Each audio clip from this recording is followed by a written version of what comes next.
Uh, but I absolutely couldn't pass the scholastic exams. I just wasn't smart enough, and I really didn't have all the money had run out. My family was from relatively poor circumstances. We're from southeast Missouri, and so I sat around and said, "What am I going to do here?" In those days, scholarships were hard to come by, especially if you were a dumbass like I was. So it really, I just knew I had to do something. Sitting in southeast Missouri and watching the corn grow and the cotton grow was not my cup of tea. So I looked around and frankly, I was influenced by this recruiting poster that I saw one night near Christmas.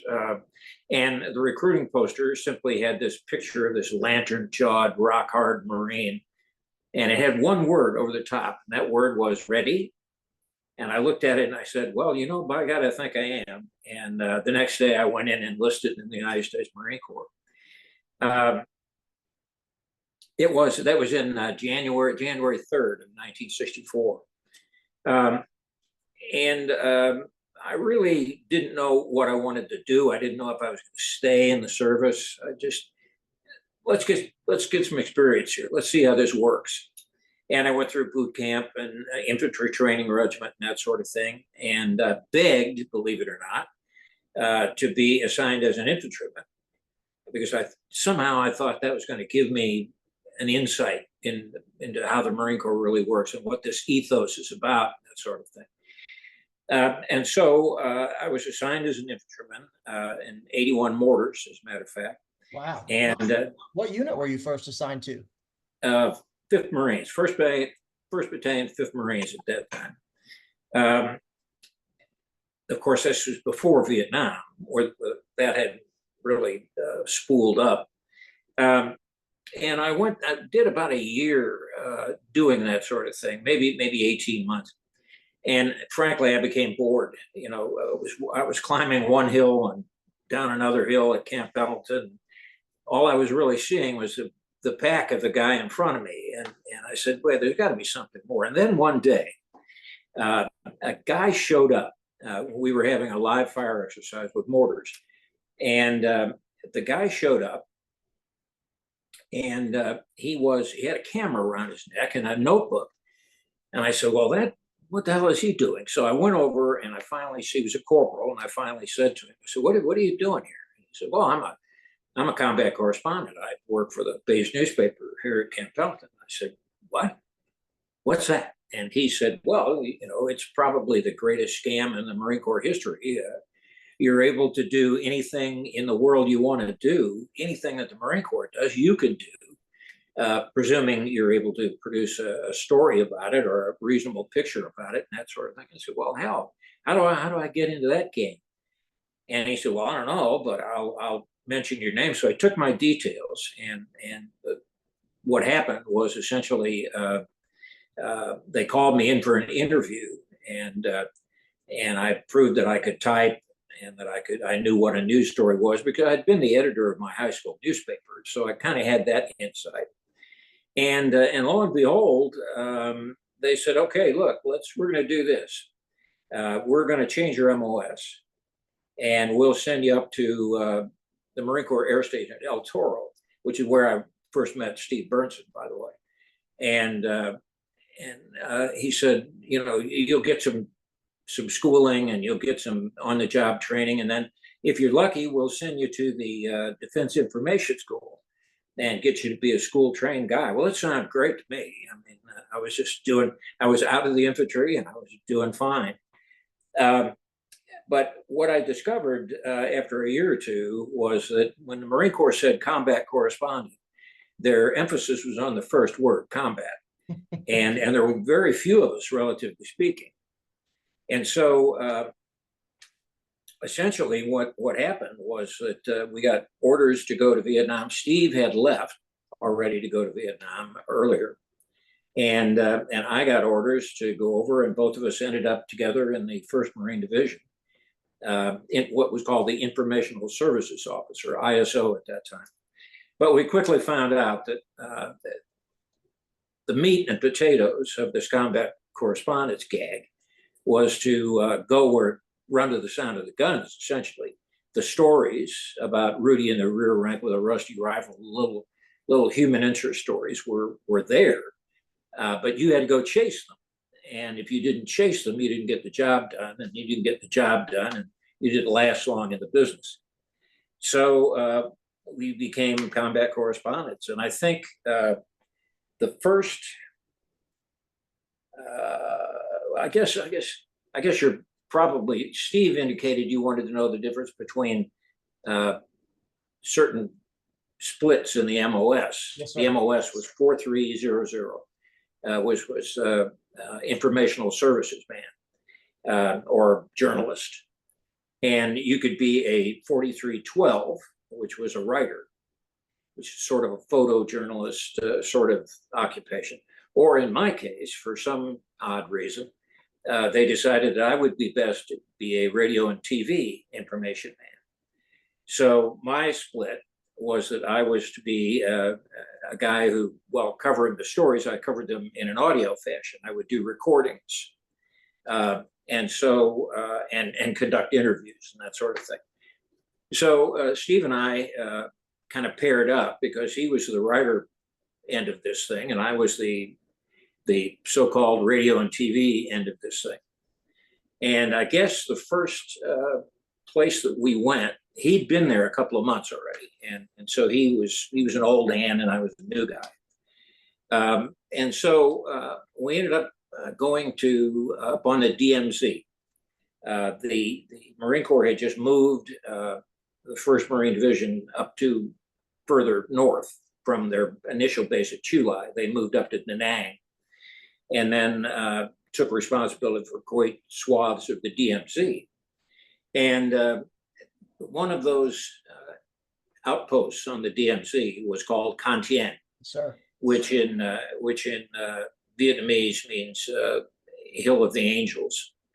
So Steve and I got together, and we lived in this little bunker, rat-infested bunker up on Con Tien, and he would go out every day, and we'd accompany patrols up into the demilitarized zone.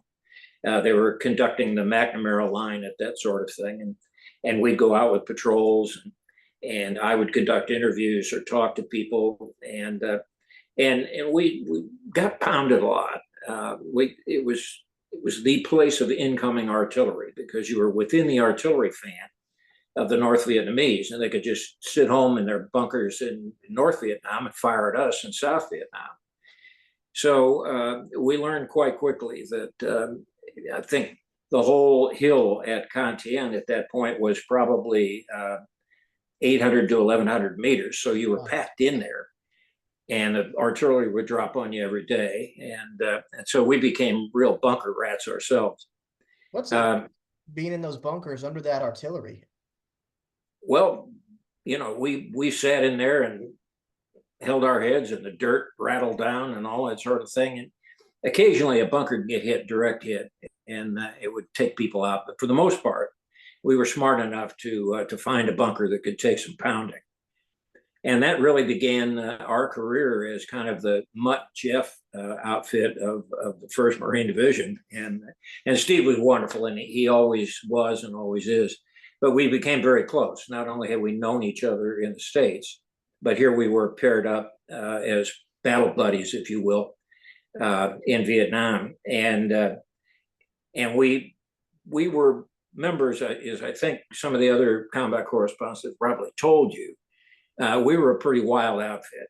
Yes. And it had to do with, I'm not sure exactly what it had to do with, Zach, except that we were all characters. And I think for the most part, we ran away from, people who wanted to regulate us.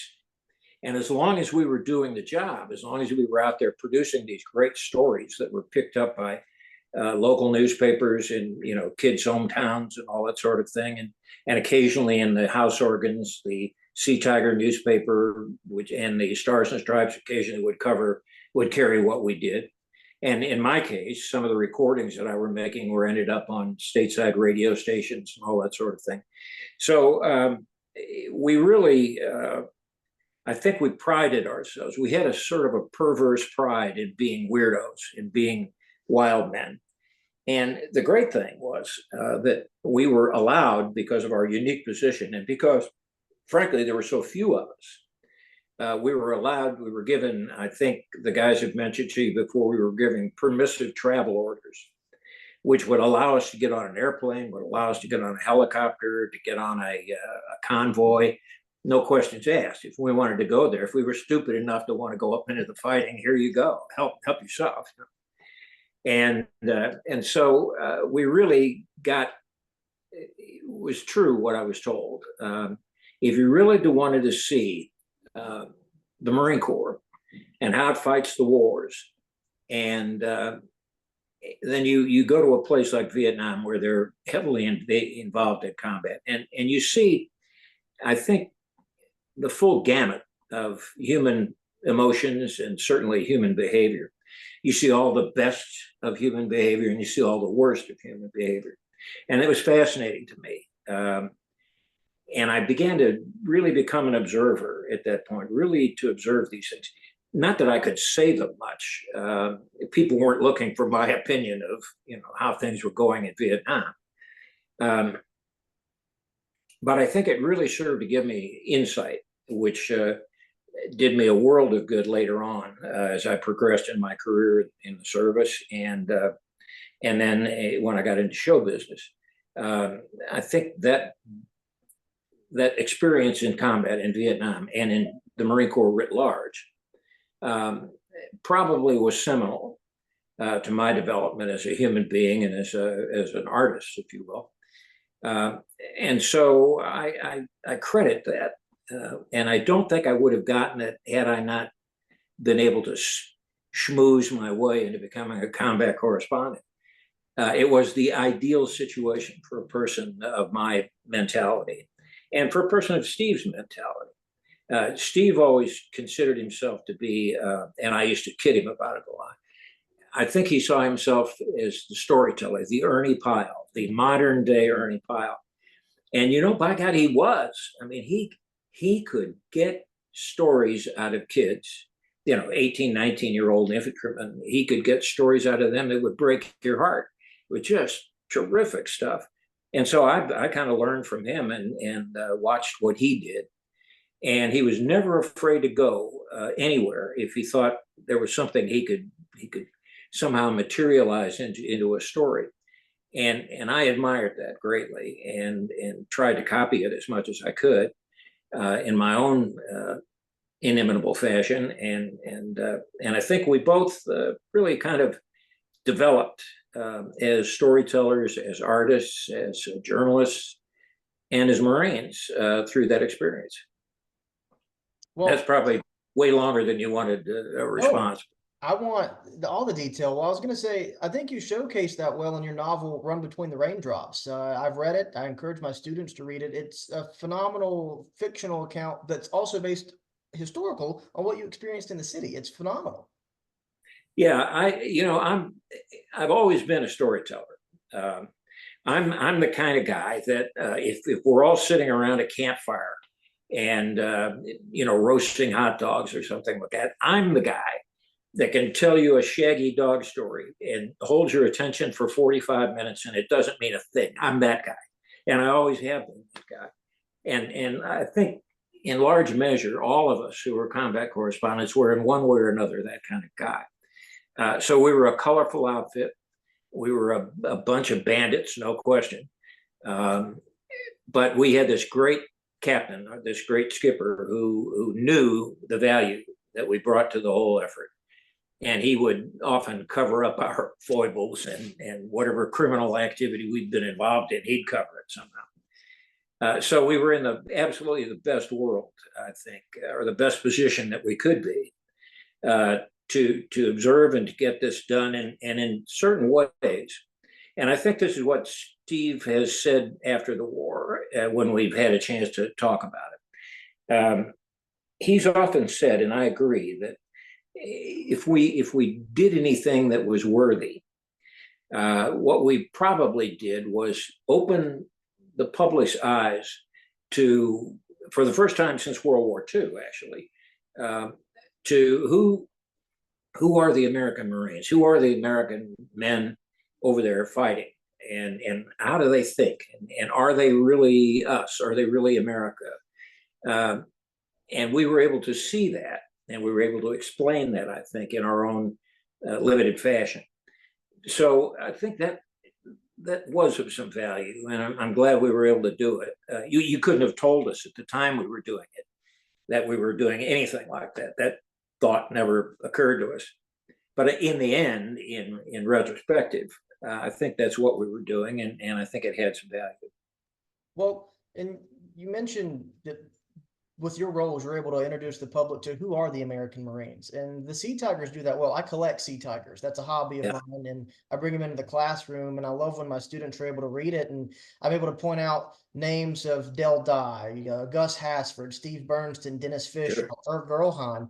And I'm like, well, let me explain who these characters are. So mentioning Gus, what was it like working with Gus Hasford? It was absolutely one of the most frustrating and humorous experiences I think I'll ever have. And look, I've had some weird experiences in showbiz as an actor and as a writer and all that sort of thing. But when you get into the business of Gus Hasford, Gustav Hasford, he just was his own character, and he was not about to change for anything. And what I learned from it was, first of all, you can't conceivably copy his behavior because you'd immediately go to jail. He was weird, and he was different, and he wasn't about to change. He had an irreverent attitude about everything, which to us at the time seemed pretty funny, or it was entertaining anyway. But he was, you could tell there was something on his mind. And I think what was on his mind was creating the Great American War novel, which he did years later, when he wrote Short Timers, which later became Full Metal Jacket, and so on. But I could tell at the time that this guy has got something boiling under the surface somewhere. And what it's going to, I don't know whether it's going to be, he's going to go become the FBI's most wanted criminal, or what he's going to do. But he's got something going on in that head of his. And of course, what it was he was himself an inveterate observer, I think, as I was and as Steve was. But he would see things that people were doing and then assign a motivation to it. And he copious notebooks all the time, full of stuff that nobody could read or understand, but he did. And I think that was the experience. I mean, he was absolutely a wild man. In fact, the character of Joker in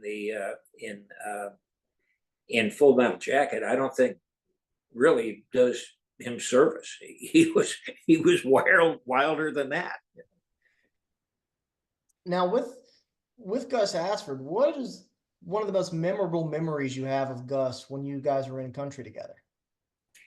I think once he decided that we had a tendency to bring home souvenirs from firefights we'd get into. The other people would just not pay any attention to that. It's old enemy gear, belts and helmets and bush caps and all sorts of little minutia. In fact, wait just a minute, I'll show you one.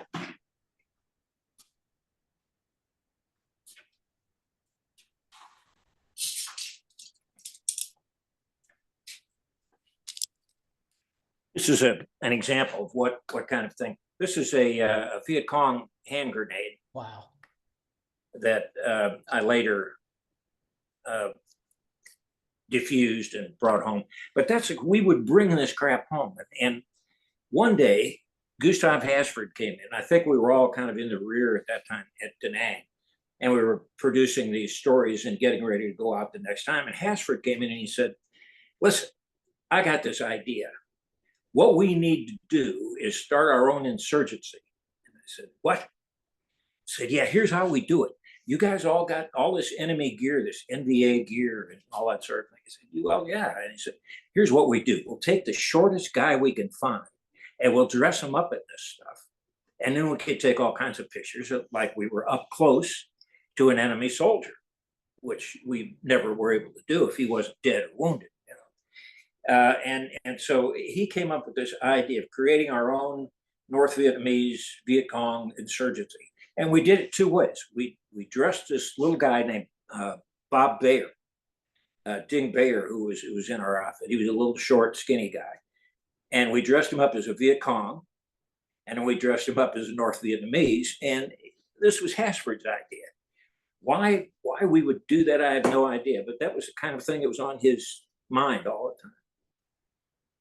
So, I mean, it's just one example. There were myriad examples, many of which I've tried to not remember. I believe Bernie said something along a similar line of there were just so many incidents. He said that it was constant with Gus Hasford. He's always up to something. Yeah, and it was very frequently when we'd all get together in the rear and find out a way to get some whiskey or some beer or something, and we'd start telling stories. It always eventually ended up being, what has Hasford done now? You know, what's his new thing that he's done? So it was as well as being a very talented writer, he was, I think, grand entertainment for all of us. Absolutely. Now, I asked Bernie this because I'm always intrigued by what Marines carried in the field. As a correspondent, when you would go out on operations, what would you carry? Well, I carried a lot of what we had to have our home on our back because in large measure, we didn't have the logistics support that the average infantryman had. Sometimes they wouldn't allow us to draw chow or ammunition or anything like that. So I got everything that we absolutely needed. And thank God for Steve Bernston, because his wife used to send him spices and things, and we'd use those to dress up our sea rations when we were eating sea ration meals in the field. But I carried ponchos, poncho liners, rations, ammunition, something to try to keep yourself relatively clean if you could. But there was a point at which things just got too heavy. And you started throwing the joker out of your deck of cards and that sort of thing, just anything to reduce the weight. Of course, you always carried plenty of socks. We didn't wear underwear over there because of the heat would chafe, and then we would get ringworm and all that other sort of thing. So we didn't do that. But socks were an important thing. We carried a lot of those. Spare bootlaces, a parachute cord, things where we could do repairs in the field. And in my case, I was cursed with the fact that I occasionally had to carry a little tape recorder, a Sony cassette deck tape recorder. And nothing eats batteries like the jungle environment, hot and moist, and the batteries would just go to hell. And or the machine would get wet and it would eat the tape and everything. I finally got to the point where, I had to carry all these batteries and all these spare cassettes and all that sort of thing. I finally just kind of gave it up. And I said, look, here's the deal. I'll do what Steve does. I'll take the notes and I'll paraphrase when I get back to the rear where I've got some kind of conditions where I could do this sort of thing. But the truthful answer is that we needed to carry everything that we required simply to stay alive out there, because whereas the unit that we were with could come to the rear and get resupplied and all that sort of thing, we couldn't. Sometimes we'd steal something that we needed. We were very good at that. But for the most part, when that unit retired to resupply and rest and all that sort of thing, we just went on to the next unit. So we spent a lot of time in the field. And the good news was that as you begin to travel with certain units, you develop what's your favorite outfit, and they know you and you know them. And so they'll help you with resupply and all that sort of thing. But I think with Steve and I, when we first got in there, were assigned to the 1st Marine Regiment, which is one of 3 regiments, 3 infantry regiments in the division. First Marines, 5th Marines, and 7th Marines. And I developed a kind of a relationship with 5th Marines. So we both worked with 1st Marines. We both worked with 5th Marines. So we had a home for those in those places. And when TET 1968 kicked off, both Steve and I were at Fubai, which is about 8 kilometers west of Hue, southwest of Hue. And when it kicked off, and we knew there was something going on up there, but we didn't know what the hell it was. I mean, nobody knew that 2 North Vietnamese regiments had literally come in and overtaken the city and were now in control. We just thought, it's probably having to do with the Vietnamese celebration of Tet, their Lunar New Year celebration. We thought probably just some rowdy crowds and that sort of thing, out of control, kind of like Times Square, New York. Well, it was a bit more than that. And Steve and I went up there initially with Company A, Alpha Company of 1st Battalion, 1st Marines. And that was good because they all knew Steve very well. They didn't know me as well as they knew Steve, but if I was with him, we were good. And then later in that fight, 2nd Battalion, 5th Marines was sent up when it became obvious that we were in a real defecation sandwich up there. I mean, it was tough, and none of us had been trained really in any sort of urban fighting. I remember some of the officers I talked to during the fight said, well, what this is called is MOUT, M-O-U-T, or FIBUA. MOUT means military operations in urban terrain. And FIBUA means fighting in built-up areas, typical military acronyms. And I kept looking at it, and we had no idea what we were doing. We were literally having to fly by the seat of our pants and try to figure out how to do this, how to take this major city away from an enemy who was holding it. And so I developed my own acronym. I called it FISH. It's F-I-S-H, fighting in someone's house, which is essentially what we were doing. And that was a bad one. The city was divided into the southern, more modern side of Hue, divided in half by the Perfume River, essentially. And so we fought on the south side of the city with a combination of 5th Marines and 1st Marines outfits. And then once that was relatively stabilized and we had run some reinforcements up in there to help stabilize the situation, we crossed the Perfume River to attack the north side. And that was, I felt like a Connecticut Yankee in King Arthur's court, actually. I mean, we were attacking a kilometer square castle, complete with a moat, drop gates, turrets and balusters, and walls that were 40 feet high by 40 feet thick, earthen apron walls and interior walls. And the enemy was dug in all those places. And our deal was we had to go in and get them out. The unfortunate thing at that point was that there was some political nonsense going on. And so when we wanted to hit the place, as you typically do, prepare the battlefield, shape the battlefield with heavy artillery or airstrikes or that sort of thing, initially we were denied permission to do that. They said, no, the Vietnamese won't put up with that. That's interfering with our hearts and minds process here. You can't go in and just willy-nilly knock down ancient, imperial palaces and landmarks and that sort of thing. And thank God, our leaders down at the battalion and regimental level said, well, look, we've already been through hell on the south side. If you want us to go over and take that castle, then we're going to hit it with something, or we're not going.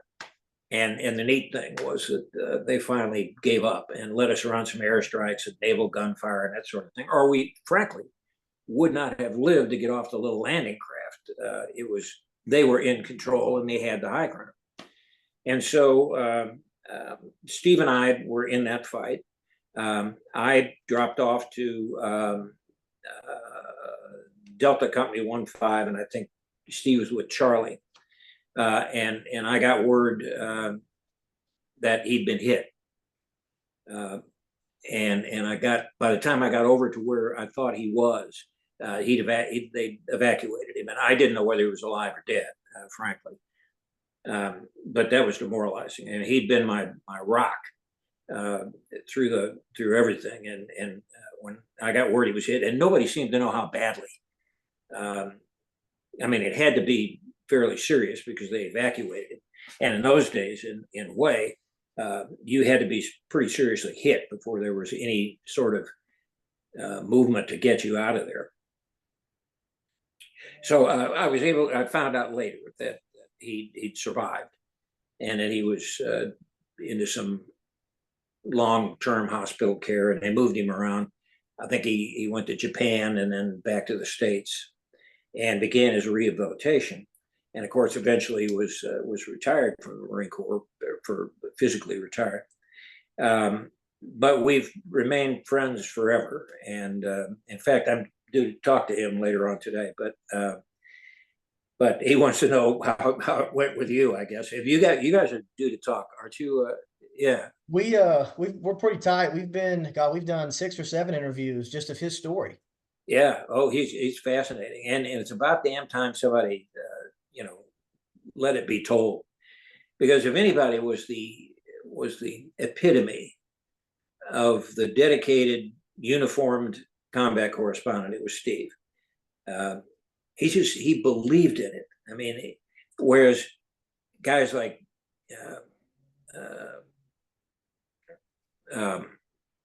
Hasford, for instance, and several others I could think of, they kind of, well, I'm in this and I might as well get what I can out of it, do what I can do, and never mind the rest of it. That was not Steve. He believed in it. He believed that there was something holy, something truly patriotic about telling the little guy's story, and that's where his focus always was. And I often thought that that was good for all of us, to see him motivated like that. He just believed that the little guy, Rudy in the rear rack with a rusty rifle, it never gets any attention, hence the business of being snuffies. And he always thought that if anybody's going to be able to tell that guy's story to some good, to shine some long overdue light on that little guy carrying a big rifle and doing a terribly dangerous and uncomfortable job, it should be us. And he did it. I mean, he was absolutely dedicated. I think one of the reasons he was hit so badly was that he was out trying to do that, instead of doing what I would have done, which is stay the hell undercover. But he wasn't that guy. He went where the stories were, and he was, in many ways, I think he took a lot of ribbing about it from us, old salts that thought we knew better. But in many ways, he was inspirational. He certainly was to me. And I think if anybody exemplified the business of what a combat correspondent, a uniformed combat correspondent, can and should do, it was Steve Bernston, and the way he approached the job. And you couldn't help but have the same attitude when you were around him, because he was so motivated and so excited about getting it done. And we would occasionally, we'd get these little tears or cuttings from hometown newspapers. The Des Moines, Iowa fish wrapper, or whatever the hell it was. And one of the kids that we had written a story about, we'd show up at the outfit, and he'd come rushing out of the tent waving this piece of paper, and his mom had sent him one of our stories. And I mean, you know, you could have given Steve Bernston the Medal of Honor that day, and it wouldn't have been any better. In my case, you could have given me the Oscar for Best Actor, and it wouldn't have made any difference.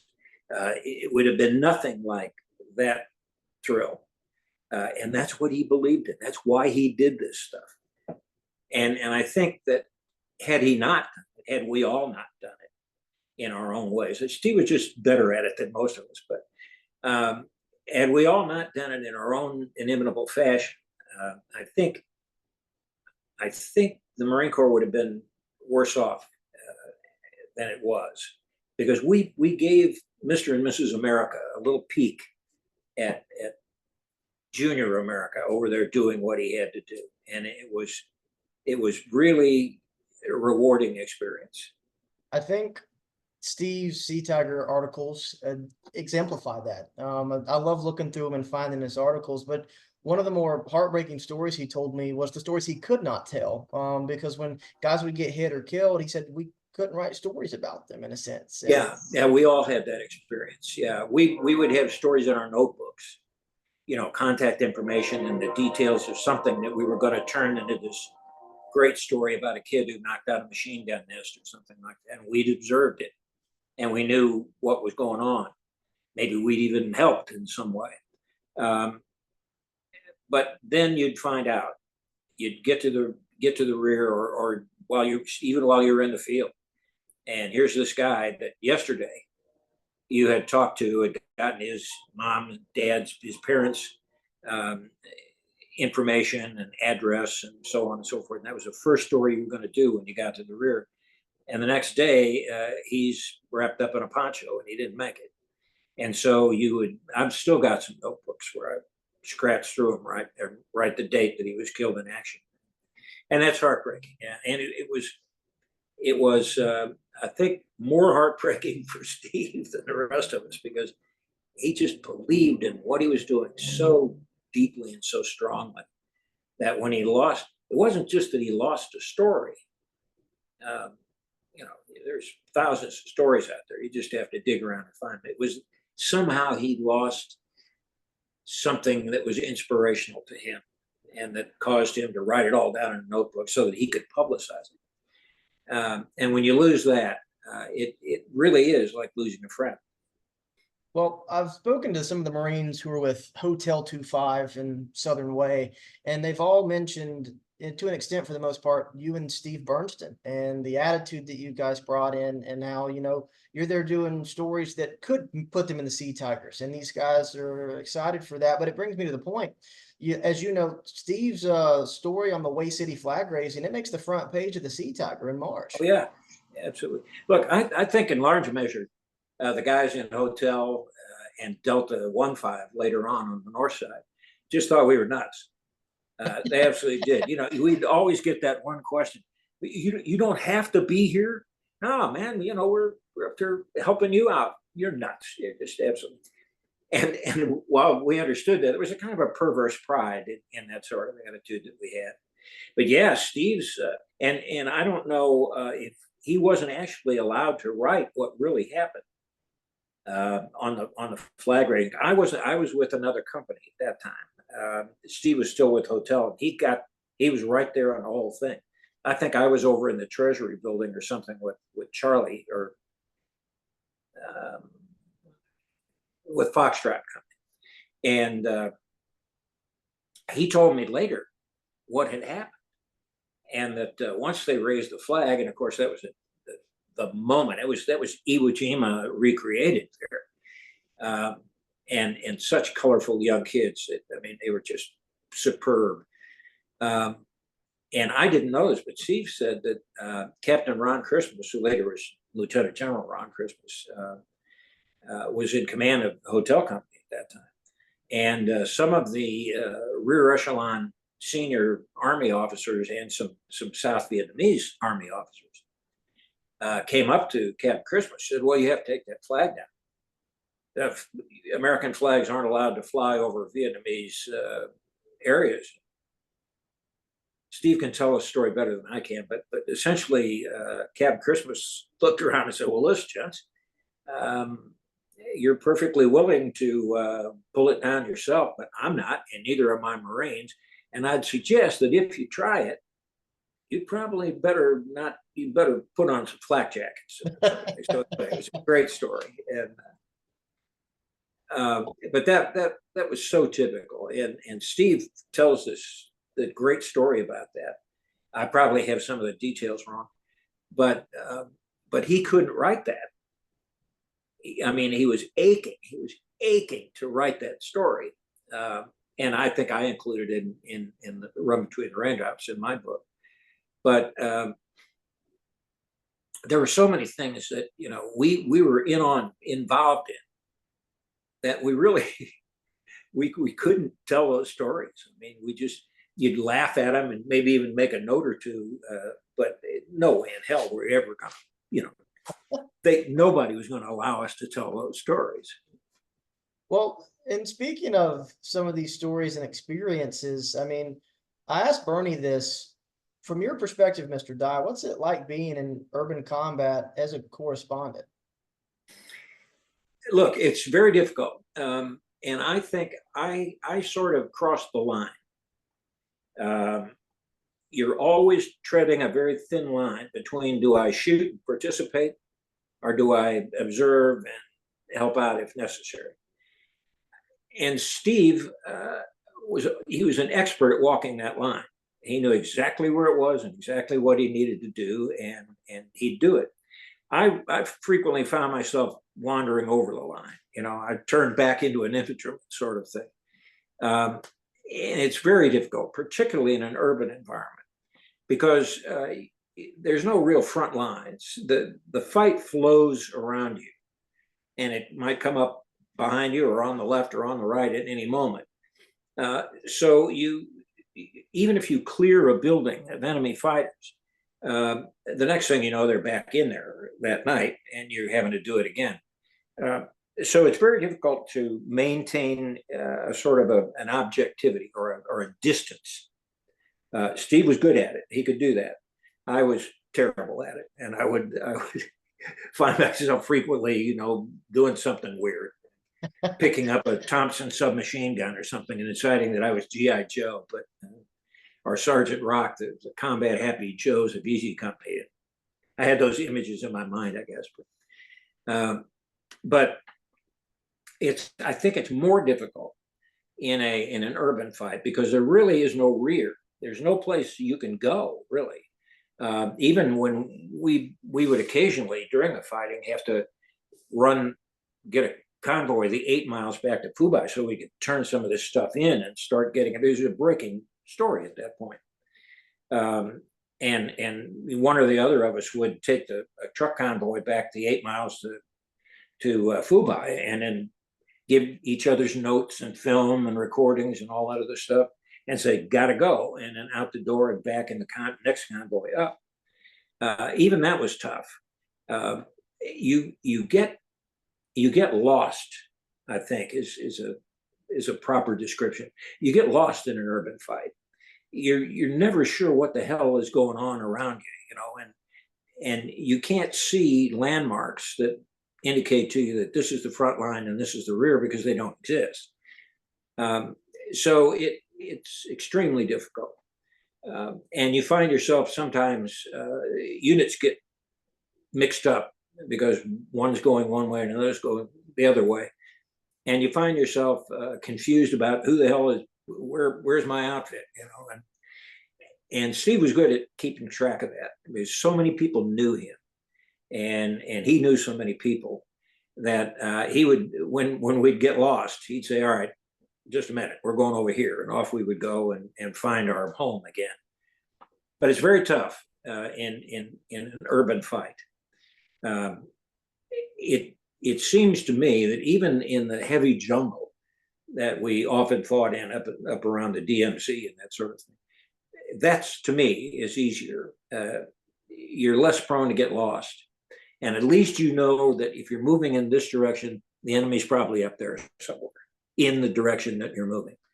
In an urban fight, you may be moving in one direction and he's in another direction because he's just moved through the sewers or someplace and zipped through the buildings you just cleared.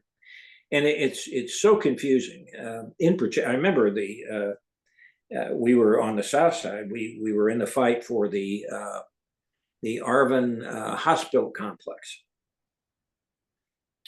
It was the provincial hospital complex, Tuatien Provincial Hospital Complex. And we got into that fight and eventually had to clear several outbuildings and all that sort of thing. Very tough fight. Lots of lead flying around, lots of grenades, like rocket propelled grenades, RPGs. And when we finally got it cleared, we ended up finding patients in beds in the hospital. Weren't patients at all. They were NVA. Wow. And they were in there hiding. And, we'd winkle them out and pull them out. Now, I think I had a story. Steve will verify this in one way or another. I can't remember all of it. But we even found one of the nun, Catholic nun. Some of them were nursing sisters and worked in this hospital. It wasn't a nun at all. In fact, it wasn't even a woman. It was an NVA dressed up in a nun's habit. So you run into weird crap like that with great regularity. And again, we would have loved to have told that story, but we couldn't get it past our censors. So.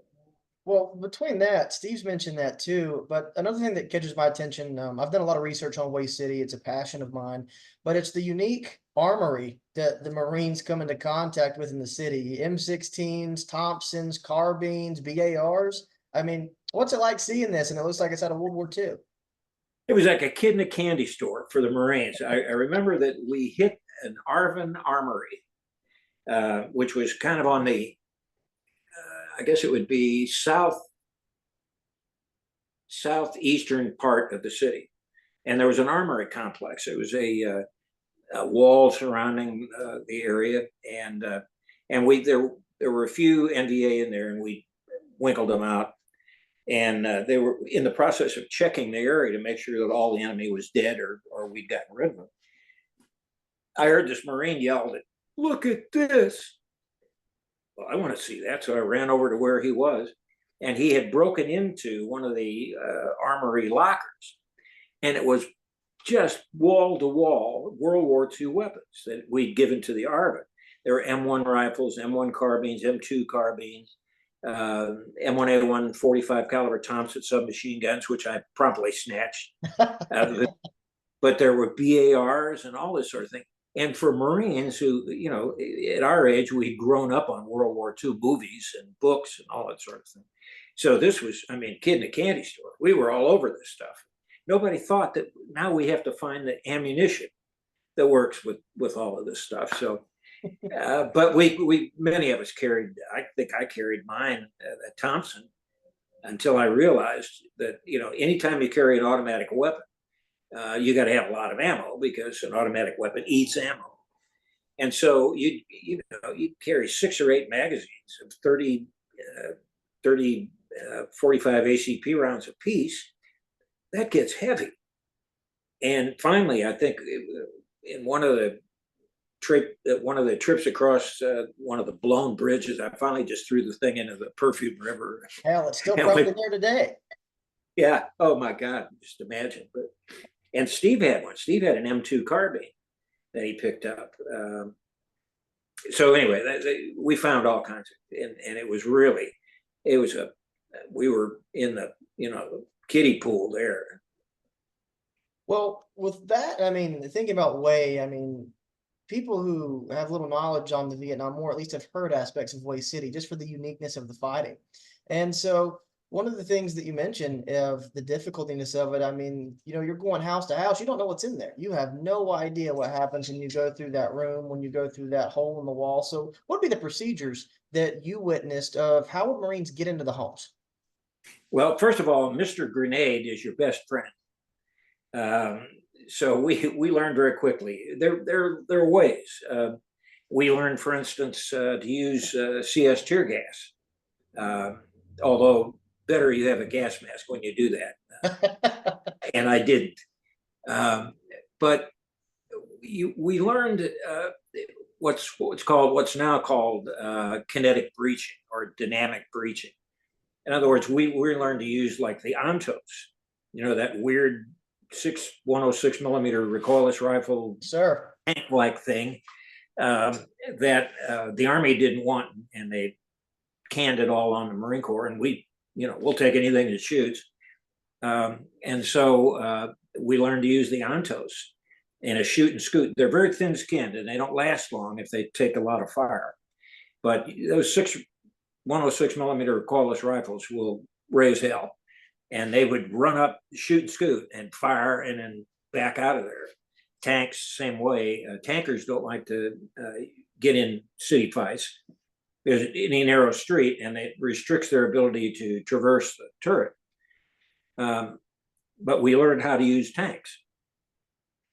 We became really skilled at tank infantry work. We learned how to use the Ontos. And what was always amazing to me is how innovative the young Marines were. We had this mechanical mule sort of thing, which is a little flatbed, like a little motor scooter on 4 wheels, and we would use it to bring ammo up. Well, very quickly, the kids just learned to strap a 106 millimeter recoilless rifle on the damn thing, and now they had their own mobile tank. But they just innovated stuff like that. When we needed transportation in the city, I became famous for being able to hotwire a 2.5-ton truck. Doesn't say much about my childhood, but I knew how to hotwire a vehicle, and we would do that all the time. We'd find one we wanted, to haul casualties out or anything like that. And I'd crawl under there, find the ignition wires, and crank it up, and off we would go. We did that. So you really learn to use what's available, and you learn to innovate. We learned how to pull on gates. You don't go up and just open a gate or open a door. So we would improvise. We'd tie a rock onto a rope, and we'd throw that around the thing, and then pull on the gate. And occasionally there'd be a booby trap there, but we got by that one. So you learned you learned good lessons that kept you alive, and you learned bad lessons. One of the things that we learned very quickly was you don't always look up. The enemy wants the high ground, and in a city fight, they're going to be up there, not down here. On the other hand, you don't want to ignore the basements. So don't go walking by a basement window, because they'll just cut your leg out underneath you. So we learned that sort of thing. We learned that in a city fight, everything is shrapnel. I mean, concrete and tar and rebar and all of the scraps and stuff that's a result of using high explosive. That's all shrapnel, and that'll hurt you. And it'll open up bloody wounds, and so it's kind of an ancillary or a follow-on collateral damage thing. And it's unique to city fighting. It's unique to urban warfare. So you got to be very careful. So your flak gear and your helmet and that sort of thing becomes very important. Although we didn't have much that was worth a damn compared with what people have nowadays. But do protect yourself as you can.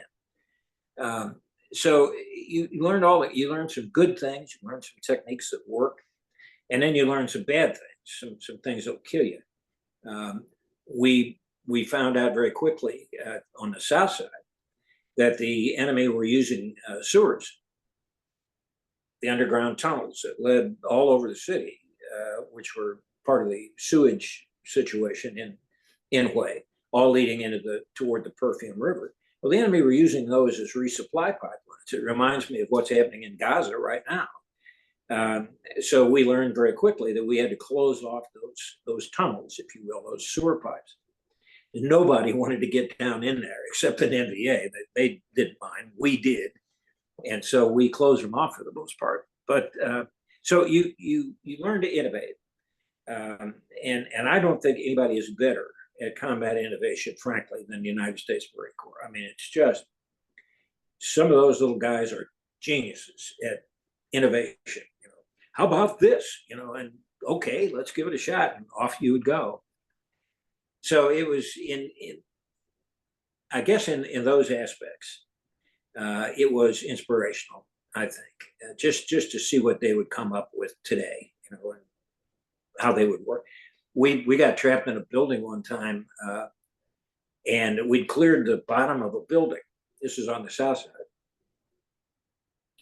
Nobody bothered to clear the top of the building, so we spent a day and a half with us on the first floor and the enemy up on the second floor, and we were rolling grenades down at each other, throwing them up, and they would throw them down, and then we would fire up through the roof, and they were through our roof was their floor, and you know, you get into situations like that, and you say, how can this be? You know, this is something out of a strange science fiction novel, but it happens. It happens in an urban fight. Well, and through that, I mean, it's the utter chaos of the situation. I mean, you're in an environment that you can be killed or wounded in any second, simply for the fact of the close proximity of the fighting. It's a point-to-point contact. Yeah, that's another thing about that I think was surprising to most of us who fought in Hue, was how close we got to the enemy all the time. You know, for months, many of us had been fighting in jungles and in rice paddies and all that sort of thing. And you would see muzzle flashes, or you'd see shadows running through the area, and that was the enemy, and he was firing at you, and you tried to hit him. But in Hue, you were nose to nose occasionally, and they didn't know you were there, and you didn't know they were there until suddenly meeting engagement. You know, and somebody's got to react, and somebody does. But it was very, to use the wide world of sports analogy, it was up close and personal. And it really was. I mean, you could see the color of the guy's eyes and smell his breath. And when you get into fights at that range, it takes on a personal aspect that I hadn't experienced before. So it really becomes personal. Well, that, and I mean, at the same time, of course, being that you and Bernie, you guys get in the city early, you've still got civilians that are trying to flee the city, or that the NVA are even using as cover. Yeah, that's the other aspect of city fighting and urban fighting that we're seeing regularly with the IDF in Gaza right now. But there's always collateral damage to civilians. And if the enemy is willing to use those civilians as cover, the collateral damage is even worse. And you constantly find yourself having to deal with these civilians. You know, we're Americans. We believe in protecting non-combatants and that sort of thing, and that's what we had to do. But it can suck the momentum out of your attack. Oh, wait a minute, I wanted to go over here, but I got to deal with this woman and 4 kids and all that, and you had to do it. Because it's kind of the American way of war. It's the way we believe and the way we fight, and we'll sacrifice a lot to protect civilians, innocent civilians, and who knows who's innocent in a situation like that. So you make a presumption of innocence, I guess. But yeah, civilians were always a problem, and they were always running right into your field of fire. And sometimes I'm convinced that the NVA was pushing them out there, you know, to let them get hit so that we could see the NVA, North Vietnamese Army, so that they could see where we were, and that sort of thing. So yeah, civilians were constantly a problem, and I think for Americans, young American men, it's a heartbreaker. We have great compassion for innocent non-combatants. And I suppose I wouldn't change that. I think that's the nature of who we are and what we are. It's like Marines and kids, and Marines and dogs.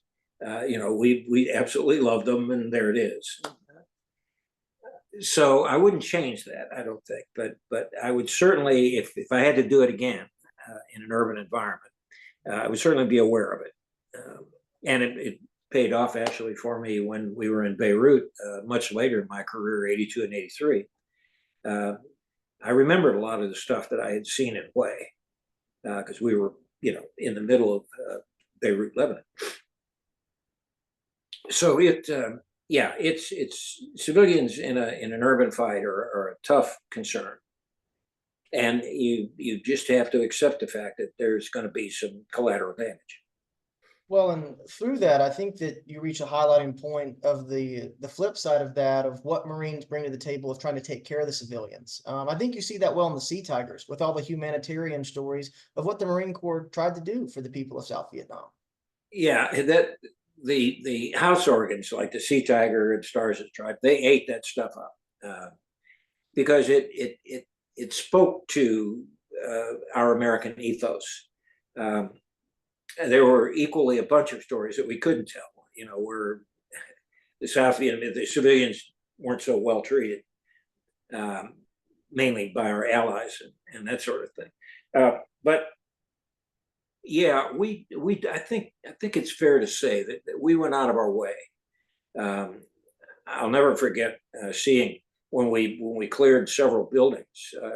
I'd see Marines, either a baby in each arm, or an infant in each arm, or a South Vietnamese older person that couldn't walk, and you'd see them evacuating them, getting them out of there, to their own detriment, because the North Vietnamese had no compunction about shooting you while you were trying to do something in a humanitarian vein, no compunction whatsoever. And so those images stay with me, and I think, as you say, it speaks to the nature of who we are and what we are. Or even then, we were young men coming out of the heartland of America, which was much different then than it is now. But we had those beliefs, we had those elements of our character, I think, and we carried those with us into combat. We had great compassion for innocence, and it cost us sometimes.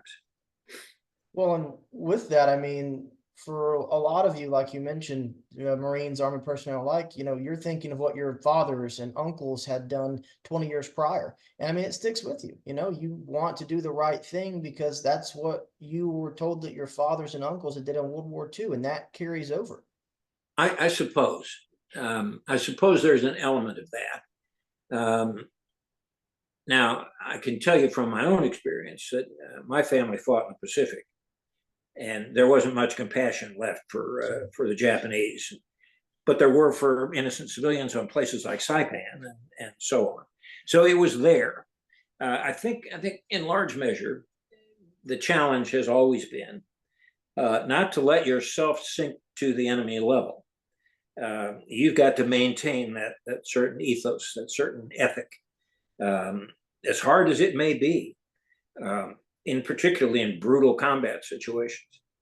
There is a certain point at which you will not go, regardless of if the enemy does it all the time. You don't. And I think that's one of the unique and most admirable qualities of the American soldier, is that we understand the brutal nature of combat, and we also understand the value of human life.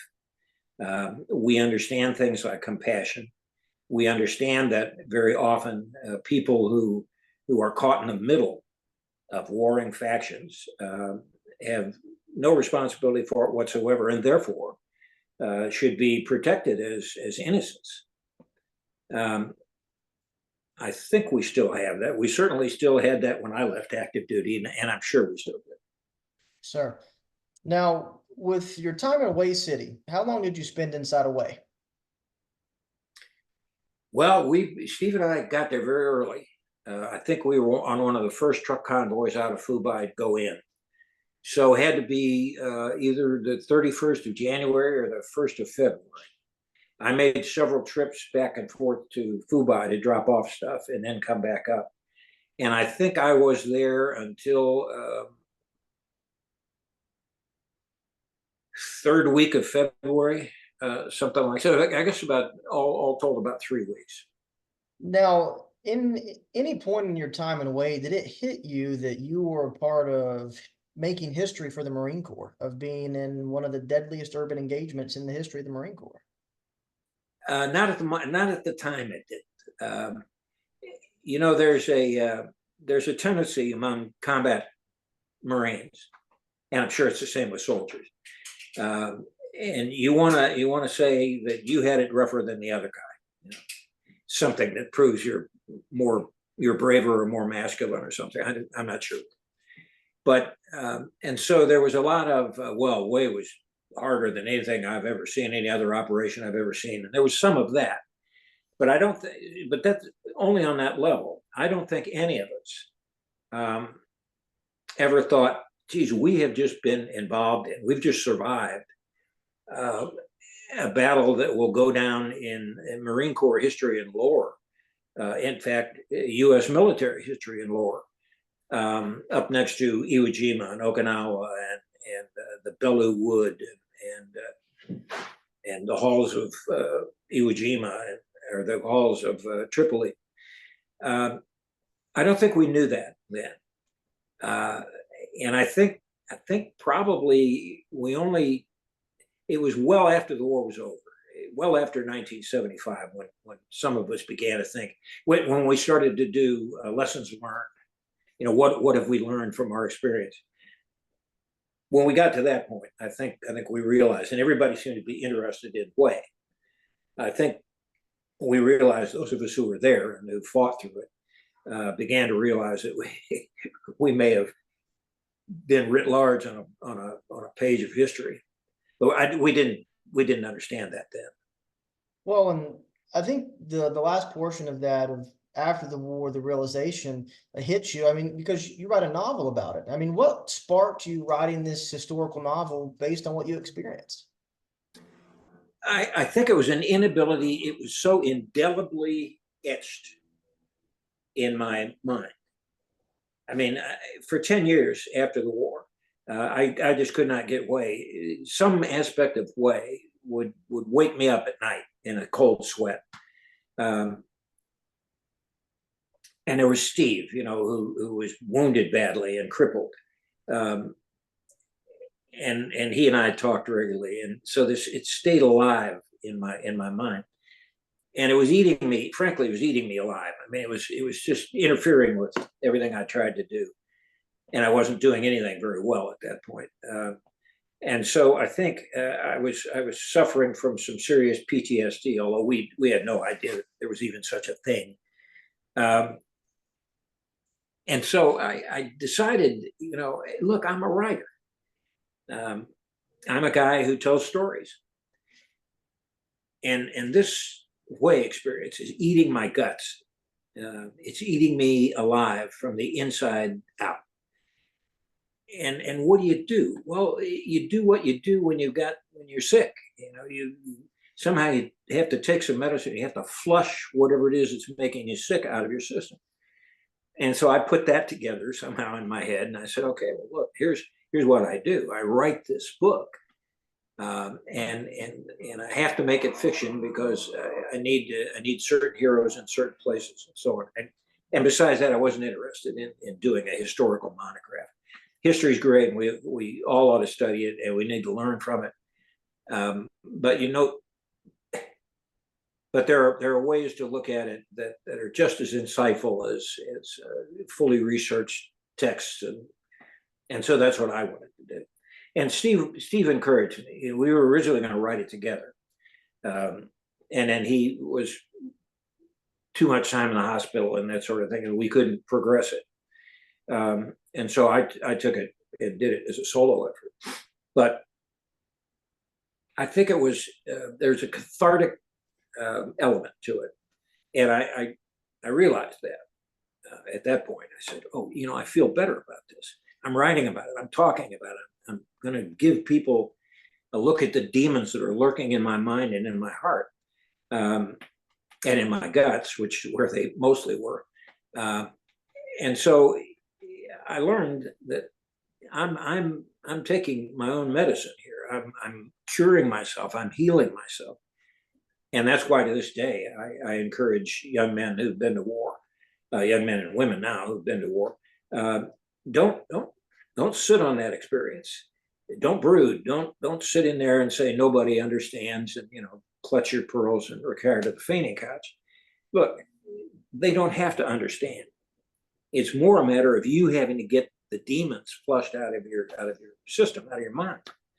And so I encourage that because it worked for me tremendously. And I think in large measure, it's working for Steve and Earl and some of the other guys, because guys like you are willing to talk to us about this. And they weren't perhaps as lucky as I've been to be a successful author and filmmaker and that sort of thing. And I can use those aspects to flush some of the demons. But the things that you're doing, like this, provide that opportunity for others who don't have what facility I do. So I think it's great. History is vitally important. It is the only way, I think, studying our history, and I don't mean becoming a PhD here. I just mean being familiar with the elements of our history, of human history, and then you can narrow it down to American history and individual history. I think that's the only way that we can properly understand and address what's going on at any time today. We must look at it with a certain historical context. Why does this happen? Well, history will tell us why it's happening. How do we deal with it? Well, history will tell us how to deal with it. How to deal with it properly or how to deal with it improperly. And so if you're willing to spend enough time to use history as context, I think you're much better off and you're a much wiser adult. Absolutely, I would agree. That's one of the reasons I do this. I love talking to combat veterans because a long time ago, when I was in college, I took a class on the Vietnam War, and it opened my eyes to realize that every single Marine, soldier, sailor, and airman that experienced combat in Vietnam, although perhaps in the same firefight, they all saw it differently because everybody has their own different perspective. And I think every story is valuable. Yeah, that's right. Look, Steve and I have often said that you could have two guys in a foxhole, shoulder to shoulder, in the same fight, and 15 minutes later they tell two different stories. It's because it's such an individual experience, and that's good. The more of those individual experiences you hear, the more you're likely to arrive at some single truth. And so I'm glad people do that. And I'm glad we're seeing more and more young men and women coming out of the Middle East, for instance, 14 years over there. We were 10 years in Southeast Asia. So there's a lot of stories that they need to tell. I hope that they will, but they need to find an audience. And we haven't done very well in becoming that audience.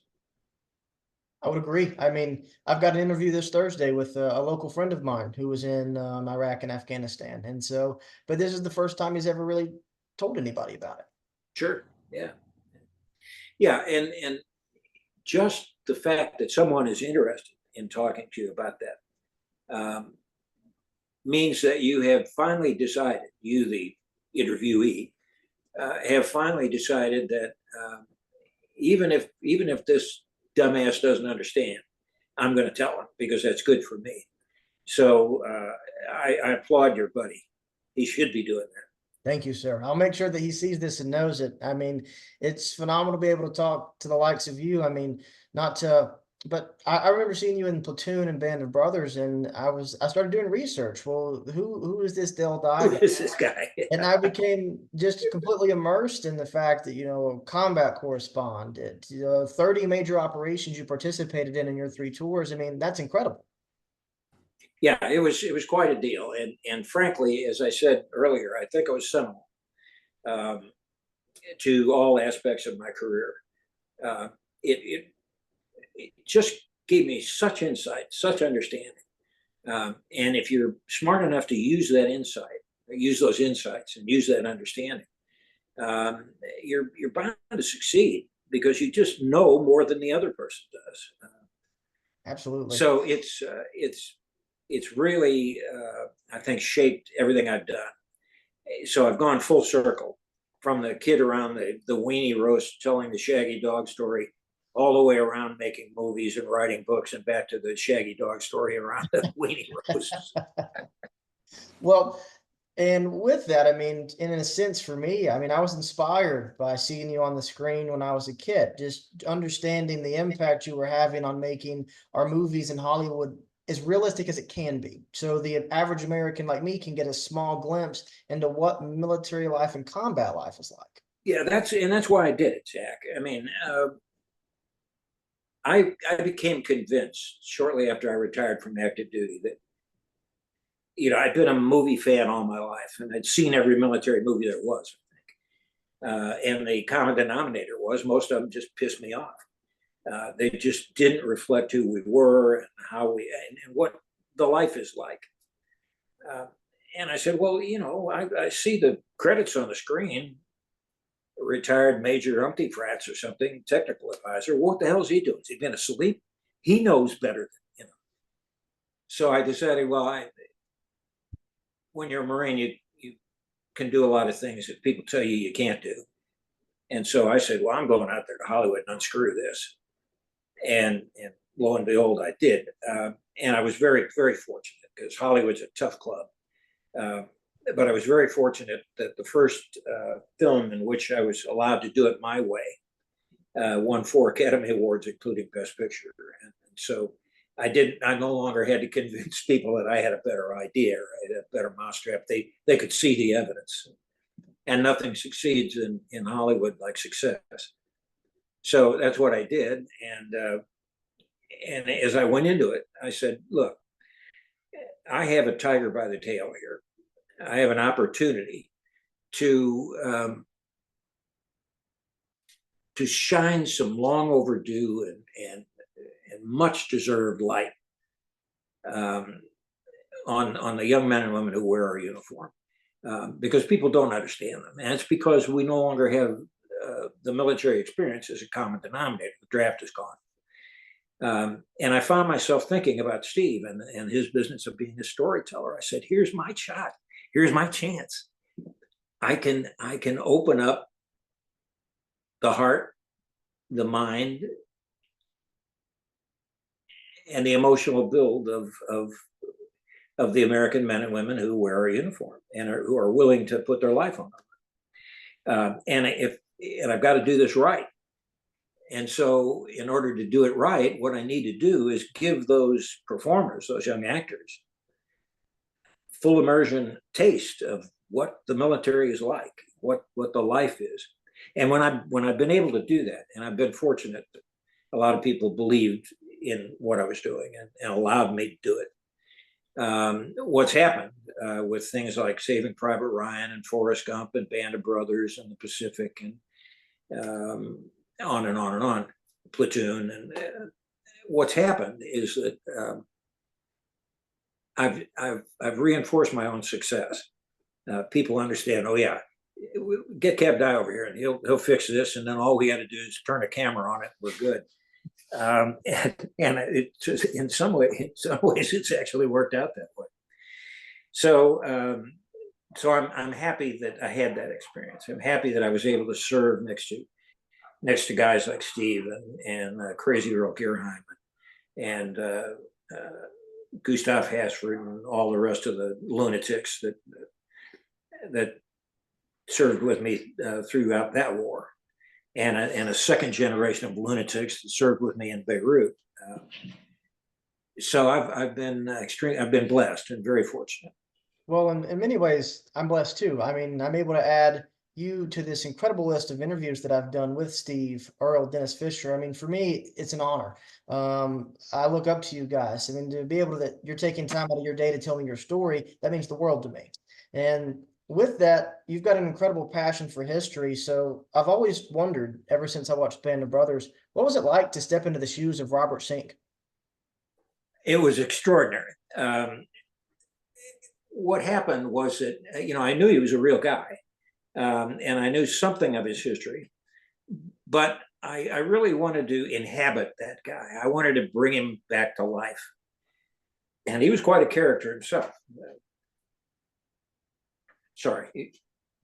So I really did some probing research into areas that the public generally isn't allowed to go. And the neat thing is, I was able to get in touch with his family, and his daughter was extraordinarily wonderful to me. And she sent me some recordings of her dad making speeches. And that's the way I got that North Carolina drawl, because I would walk around listening to it. And he's a North Carolina native. And so it was probably, of my acting career, which isn't that vast, but it was probably the greatest experience I ever had, because he was a real guy, and Steven Spielberg and Tom Hanks were of the bent that if I had a handle on the character, let him go. And so I was able to do things with that character that I thought were rewarding, and everybody else said it was. So that when you get an opportunity like that, I think it's a once in a lifetime deal. I mean, every actor, I guess, will tell you that there's this one role that he really got a bite out of, and he really understood it, and he really was able to translate it on the screen. And that, for me, that was playing Colonel Bob Sink. And for me, I mean, that's a character that's always been ingrained in my brain as a kid. I mean, I've read almost every book you can on the 101st Airborne now, just due to my passion for Band of Brothers as a kid. And so, in a way, you aided in that just by the way that you drove that character home. Yeah, I think I did anyway. And it's that kind of thing is enormously rewarding, and it's rewarding to do it in front of friends. Not just the guy who walks on the set, does one piece, and that's it. In this case, I was acting with people that I had trained. And so there was a special relationship and a special thrill for them to watch that horrible bastard that put him through all this intense training for 3 weeks. And then suddenly he turns around and he's one of us. He's one of the actors now. So that was a very pleasant experience for me. Well, and I won't keep too much of your time today, and I just got 2 more. Yeah, I pretty well got to run here. With your time in Vietnam, I've always asked Marines this because I love this answer. What was your favorite sea ration when you were in country? I got to tell you, I ate them all. I even loved ham and lima beans. I was always hungry for some reason, and I would eat. If somebody put a case of sea rations down in front of me, I'd try to eat them all. I think early in the early sea rations, I loved. I'm trying to remember when there was ham and beef in gravy. It was like eating, Hormel's beef stew or something. That was good. And I'd always try to trade for that one. And it was a big can, so you got a full meal on it. I think that was my favorite. They called it ham and rocks or something. Well, I've never heard a Marine claim to truly love ham and limas, or ham and mothers, of course. So. I know. And every time I say it, everybody says, "Oh, you're lying, man. You don't." No, I loved it all.